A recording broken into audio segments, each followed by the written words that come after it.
नमस्कार दोस्तों। आज मैं एक बहुत ही इंटरेस्टिंग कंपनी के बारे में आपको बताऊंगा। आजकल एसी तो काफी कॉमन हो गया है सब घरों में। मेरे घर में भी एसी है। मैं फ्लिपकार्ट का एसी यूज करता हूं, मार्क्यू ब्रांड का। हालांकि फ्लिपकार्ट के शेयर तो मैं खरीद नहीं सकता क्योंकि फ्लिपकार्ट अभी तक लिस्टेड है नहीं।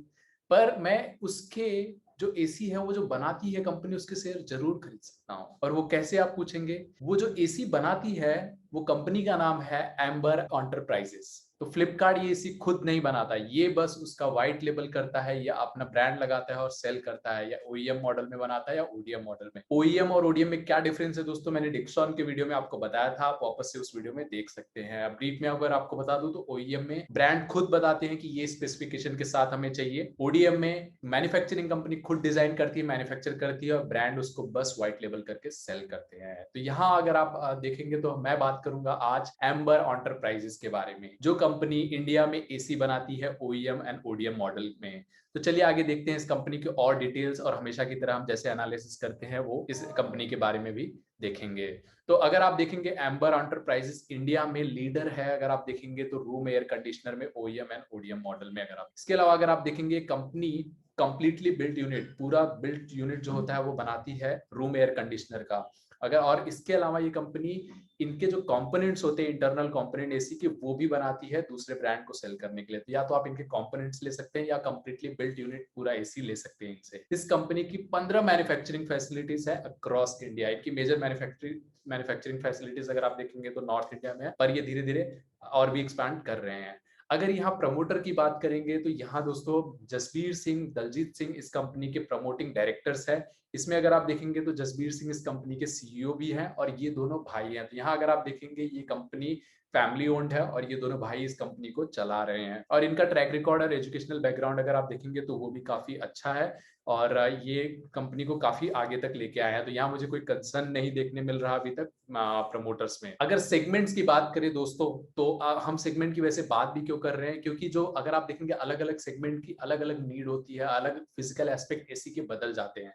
तो यहाँ अगर आप सेगमेंट अगर आप देखेंगे तो ये कंपनी होम, जैसा हमने देखा होम में ये लीडर है, रूम एयर कंडीशनर में लीडर है। इसके अलावा भी ये कंपनी जो एसीज बनाती है डिफेंस के लिए बनाती है, पब्लिक ट्रांसपोर्ट मोबाइल एसीज बनाती है, बस रेलवेज मेट्रोस के लिए, हॉस्पिटल्स के लिए बनाती है, ऑफिसेस के लिए बनाती है, डेटा सेंटर्स में भी एसी बहुत इंपॉर्टेंट होता है उसके लिए बनाती है, और इंडस्ट्रियल एप्लीकेशंस के लिए भी ये बनाती है। तो यहाँ अगर आप देखेंगे काफी वाइड सेगमेंट में कंपनी कैटर करती है। तो यहाँ अगर आप देखेंगे तो एसी में ही है ये कंपनी, पर काफी अच्छी तरह से हॉरिजॉन्टली इंटीग्रेटेड है ये कंपनी, सारे सेगमेंट को कैटर कर रही है इसी में। अगर इसमें अगर आप देखें और डिटेल, अगर आप देखें रूम एयर कंडीशनर में ये कंपनी के पास 2 से 5 स्टार तक के रेटिंग के सारे अगर आप एसी देखेंगे इनके पास अवेलेबल है। इसमें अगर आप देखेंगे इंडोर यूनिट्स, आउटडोर यूनिट और स्प्लिट विंडो एसीज भी ये बनाते हैं 1.5 और 2 टन के। ये कंपनी यही नहीं रुकती, कंपनी अगर आप देखेंगे कंपोनेंट्स भी बनाती है। तो कंपोनेंट्स में अगर आप देखेंगे रूम एयर कंडीशनर में heat exchanger, copper system tubing, PCB, sheet metal से लेके अगर आप देखेंगे एसी मोटर्स तक ये कंपनी खुद बनाती है। तो इससे ये कंपनी को एडवांटेज ये मिल जाता है कि ये ओवरऑल इंटीग्रेशन में जो कंट्रोल है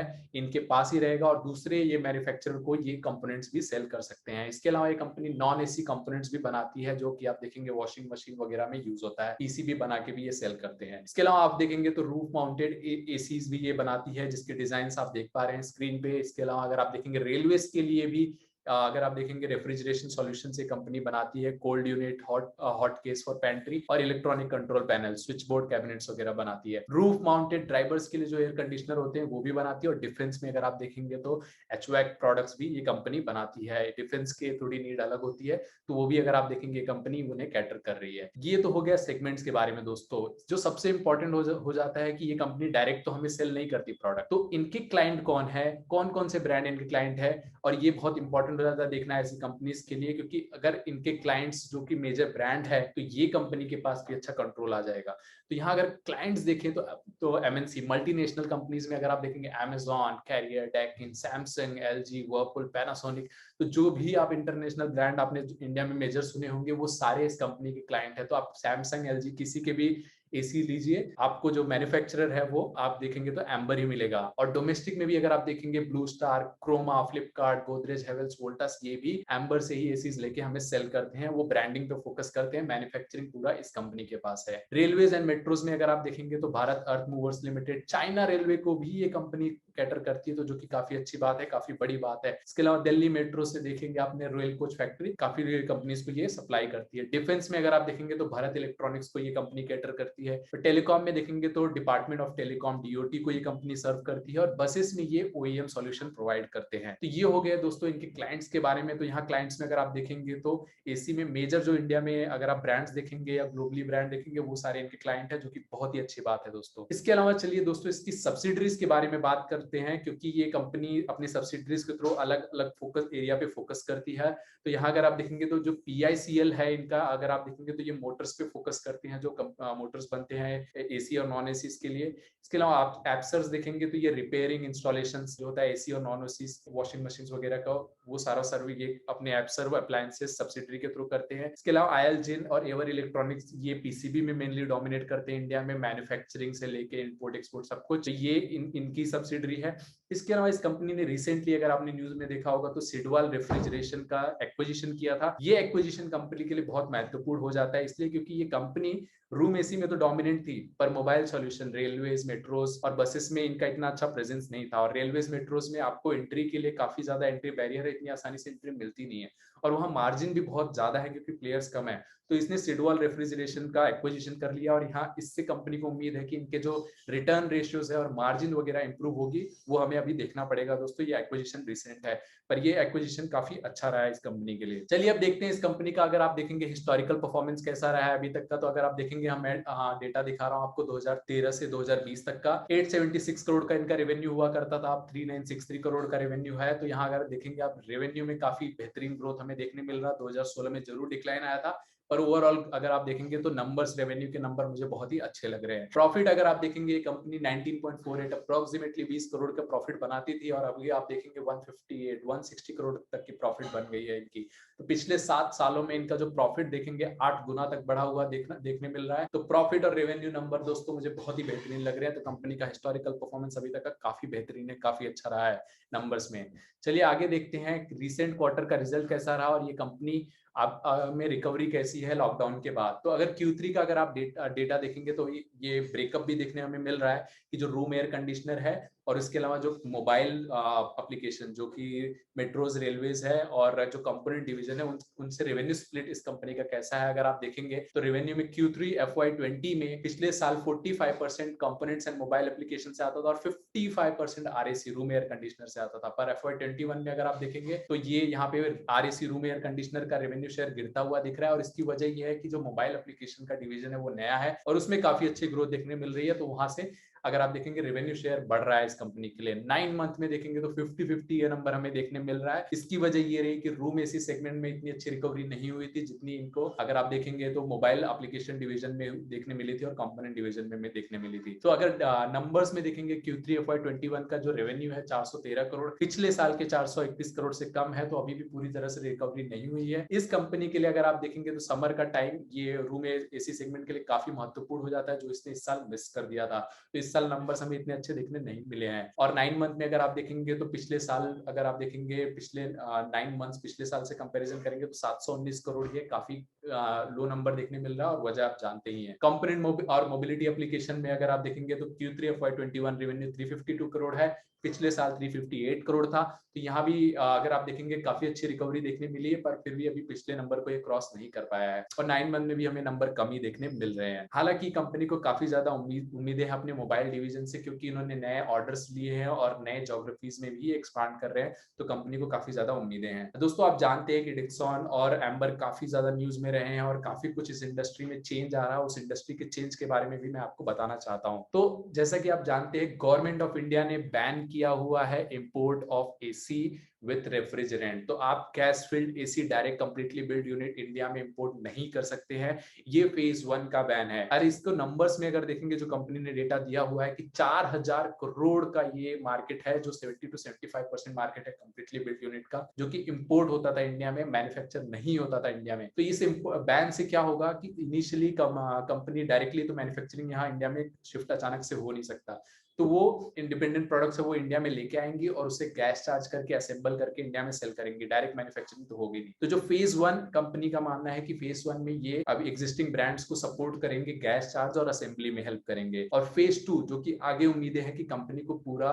मैन्युफैक्चरिंग भी इस इंडियन ब्रांड से मिलने लगेगा, जो भी ब्रांड्स इंडिया में सेल कर रही है मिलने लगेगा, पर वो अभी लंबा है, वो इतनी जल्दी होगा नहीं। और गवर्नमेंट, जहां तक आप जानते हैं, गवर्नमेंट ने पीएलआई स्कीम वगैरह दिया हुआ है मोबाइल वगैरह और सबके लिए, इस इंडस्ट्री के लिए भी गवर्नमेंट पीएलआई स्कीम बना रही है और जल्दी हमें इस सेगमेंट के लिए भी अगर पीएलआई स्कीम देखने में मिल सकता है। और ये फेजेस में इसलिए हो रहा है क्योंकि यहाँ मैन्युफैक्चरिंग का इकोसिस्टम इतना अच्छा नहीं था, तो अचानक से मैन्युफैक्चरिंग नहीं हो सकती। तो गवर्नमेंट का मानना है कि पहले इंडिया में असेंबली को बढ़ावा देते हैं, एक बार असेंबली शुरू हो गई फिर हम पीएलआई स्कीम और बैन के थ्रू मैन्युफैक्चरिंग इकोसिस्टम भी इंडिया में सेटअप कर देंगे। अब यहाँ अगर आप देखेंगे एम्बर को कैसे फायदा होगा, तो एम्बर ने ऑलरेडी ये बैन के बाद 6 नए कस्टमर साइन कर लिए हैं और इन कस्टमर को ये इनिशियली शुरुआती दौर में गैस चार्ज और असेंबली करके देंगे, पर आगे उम्मीदें हैं ये कंपनीज या तो एम्बर को मैन्युफैक्चरिंग आउटसोर्स कर देंगी या वो खुद की मैन्युफैक्चरिंग यूनिट इंडिया में सेटअप करेंगी। उन दोनों ही केसेस में एम्बर को फायदा होगा, क्योंकि वो खुद की मैन्युफैक्चरिंग यूनिट सेटअप करेंगी तो भी उन्हें जो कंपोनेंट लगेंगे हीट एक्सचेंजर से लेके मोटर्स वगैरह पीसीबी,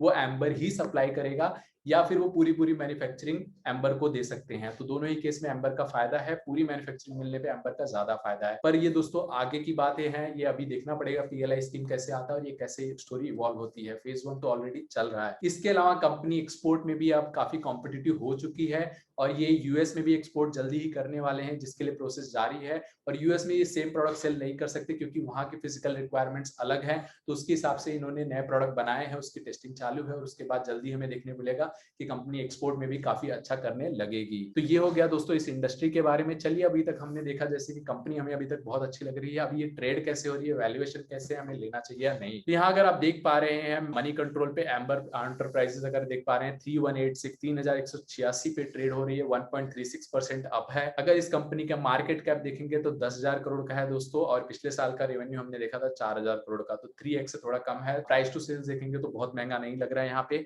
पर पी नंबर्स आपको बहुत ज्यादा महंगे दिखेंगे और इसकी दो वजह है। एक तो इस इंडस्ट्री की री रेटिंग हुई है जिसकी वजह से इन्हें वैल्यूएशन ज्यादा मिल रहे हैं, और दूसरा है इनके जो पिछले 2 क्वार्टर्स के नंबर्स रहे थे वो उतने अच्छे नहीं रहे थे लॉकडाउन की वजह से, और उसकी वजह से भी अगर आप देखेंगे प्रॉफिट कम हुआ था और पी आपको ज्यादा लग सकता है। हालांकि ये जरूर है कि सेगमेंट कंपनीज काफी प्रीमियम वैल्यूएशन और महंगे वैल्यूएशन पे ट्रेड हो रही है। प्राइस टू बुक में भी हमें महंगा लग रहा है, 9.21 पे ट्रेड हो रही है। इसके अलावा अगर आप देखेंगे अभी तक के रिटर्न पे, तो अगर आप देख पा रहे हैं 2018 से 2020 तक इस कंपनी ने कुछ ज्यादा रिटर्न दिए नहीं थे, ये डाउन ट्रेंड में ही रहा, पर 2020 में अगर आप देखेंगे तो कंपनी ने बहुत ही बेहतरीन रिटर्न दिया हुआ है। ये अगर आप देख पा रहे हैं तो 1000 के आसपास ट्रेड हो रही थी अगर आप देखेंगे मार्च के आसपास, और अभी अगर आप देखेंगे 3000, तो 3 गुना का रिटर्न दिया है कंपनी ने अगर आप देखेंगे मार्च से। तो ये रिटर्न काफी अच्छे देखने मिले हैं और इसकी वजह भी आप दोस्तों जानते ही हैं कि ये इतने अच्छे रिटर्न क्यों देखने मिले हैं। पर मैं कुछ इंपॉर्टेंट नंबर है जिसके बारे में बात करना चाहता हूँ इस कंपनी का, और इसके बाद मैं थोड़ा कंपैरिजन करूंगा इसका और डिक्सॉन के साथ, और फिर हम देखेंगे कि हमें कौन से स्टॉक लेने चाहिए।